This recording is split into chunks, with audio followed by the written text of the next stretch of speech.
We are back with the fifth installment on this 20-part series on the Bhagavad Gita, the world's most famous poem, and today's reflection is on the concept, the eternal principle of detachment. This is something that's spoken about at length in various Eastern philosophies, all going back to the Upanishads, which part of the Vedas, the four textbooks that sit at the seat of nearly all Eastern philosophy. And this concept of detachment is throughout the Gita itself. It is one of the primary themes that people discuss when talking about the contribution of the Gita to philosophy, to worldview, to our approach to life. It's not something we talk too much about in the West. If anything, we kind of encourage an obsessive ambition. And I think a big part of that is our dalliance with romantic philosophy. For about 50 years there, a few hundred years ago, romanticism and romantic philosophy was all about adding to your force of will and adding more to your willpower and how you can conquer anything if you want it bad enough.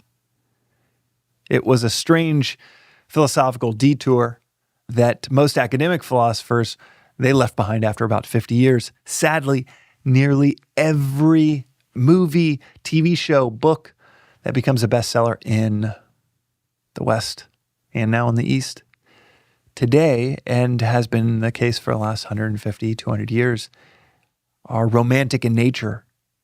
I don't mean romantic in terms of just guy falls for girl, although that is part of it, but I mean romantic from the literary, from the philosophical sense, where the hero just decides, I want this to happen, and I'm going to make the world bend to my will. And if it doesn't, it's because I don't want it enough. This makes for really sugary, appealing movies, rom-coms, where you get the happily ever after on the other side of just a willful, forceful pursuit. And it's sugary and not nutritious for us as the audience, because then we say, wow, I could have anything as long as I want it bad enough. Independent of how the universe works, independent of how people work.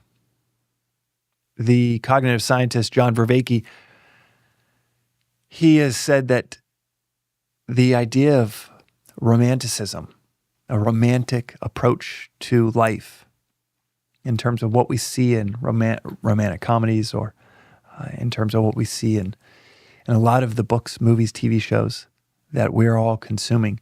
He said, I would go so far as to say it is an evil in our time to believe that you can change the world just by how much you want to change it. He goes on to say that it is an evil because it completely takes out the other end of the equation, that the world should tell us what it wants of us, that there should be a collaboration between what we want and what the world wants. Instead, we're given all of these fluffy movies and narratives that tell us whatever you decide at 15, 17, 25 years old, 55 years old, whatever you decide, that's how the world should be, and you should essentially wrestle it into submission until it is that. And if it isn't what you want, it's because you're not wanting it enough. It's a really subtle point that he's making, that instead of us listening to the world, it's us talking to the world, telling the world. Detachment within the Vedantic lens, and I think the ubiquity of such a worldview in our society, in our culture, one that we don't even realize many of us subscribe to when we watch these movies and we think, when I find a spouse, it's going to satisfy me forever on every pillar of what provides meaning in life. It is a sad misrepresentation of the world.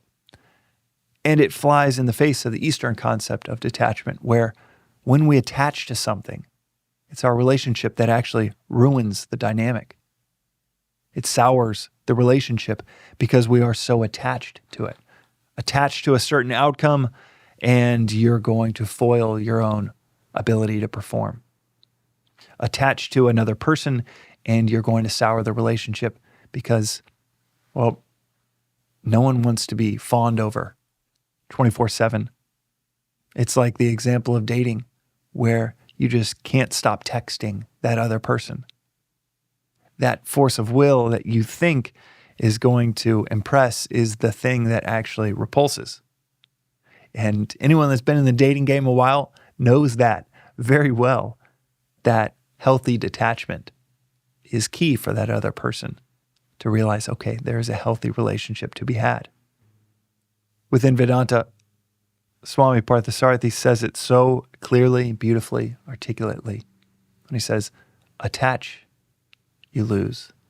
Detach, you gain. When we have this obsessive attachment to an outcome, to another person, we actually create the conditions that make that other person want to run away. They make that outcome that we're pursuing, it locks us up. We aren't loose. We aren't able to perform to create that outcome because we're so attached to making it happen. We get in our heads. We're overcome by anxiety of whether that outcome is going to happen or not. That tiny little sliver of thing that might not even be in our control. We're so obsessed with making it happen. It gets in the way of our ability to make it happen. But if we detach, then we're able to operate, perform loosely, freely. We're able to make those free throws at the end of the game because we're loose instead of frozen or locked up or paralyzed with an attachment, a need for it to be a certain way. Every surfer out there knows when you are so attached to getting a wave, maybe before you need to go back to your car and get to work, that it creates these conditions where you're locked up, you're frustrated, you're trying to make a good wave out of a bad one, and you can't force a good wave. Whereas the surfer that's loose, that's patient, it's not attached, sees a few coming that aren't quite right, sees the right one, rides it effortlessly. Gets wave of the day, as they say. That is actually how we get what we want, to have a healthy detachment, a dispassionate passion. You can have a desire for it to happen, but a healthy detachment, a dispassionate passion for making it happen is one of the key ingredients to bringing it about. Within the Gita, detachment is a major theme, as we've mentioned, but it's worth noting that detachment is not giving something up. It's not giving up that goal that you have or that outcome. That is impossible to do. Within Vedanta, it is impossible to give something up. It is impossible to just renounce something. Say, I'm over it. Nope, I'm going to make up my mind. I'm going to suppress the desire. I do not want that outcome. I don't want this person. It's not giving something up. Detachment is all about, and this is a key, this is so important to understand. Detachment is about taking up, not giving up. Taking up something higher, and the lower falls away. It's like that phrase, if you love something, let it go. If it comes back, it's meant to be. If you really love something, someone that you are dating, then you want them to find the right spouse, them to be in the right relationship, them to find happiness, to find love. And when you attach to that higher ideal, well, by design, you're going to be the right person that they're going to want to be with, that they're going to love. Attached to the higher, and that lower, that selfish goal of, I want them for me, I want to possess them as my significant other, my spouse. That falls away. That selfishness falls away. Attached to that higher, the lower falls away. From the outside, it looks like detachment. But what you've done is you've hacked our natural wiring for attachment, and you've hooked on to something higher. And therefore, in the current scenario, you have that healthy detachment by default. So how do we detach? We attach to something higher, to a higher ideal. With your company or your career, maybe it's for your family, then for your community, then for your state, then for your country, then for all human beings, but a continual evolution towards a higher and higher ideal has a default of detachment, healthy detachment built in to whatever you're doing. That is the concept of detachment within Vedanta and within the Bhagavad Gita. And in tomorrow's episode, we're going to dive into the nature of reality. This is the Daily Vedantic. We'll see you next time. Thanks for listening to the Daily Vedantic. This reflection is part of a free repeating 2-year course in Advaita Vedanta.